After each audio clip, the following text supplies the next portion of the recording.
கடவுளை நோக்கிய மனுக்குலத்தின் பயணத்திலே அவரை விட்டு திசை மாறச் செய்கிற எல்லா காரியங்களுமே பாவம்தான்.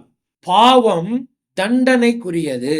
அகில உலகமும் பாவம் செய்தபோது கடவுள் அதை தண்டித்தே தீர வேண்டும். இது மாறாத நீதி. அந்த தண்டனையை மனிதனுக்கு கடவுள் கொடுத்திருப்பாரானால் ஒரு மனிதனும் இந்த உலகத்திலே வாழ்ந்திருக்க முடியாது. எனவே தண்டனையும் கொடுக்கப்பட வேண்டும், மனிதனும் வாழ வேண்டும். எனவே கடவுள் என்ன செய்தார்?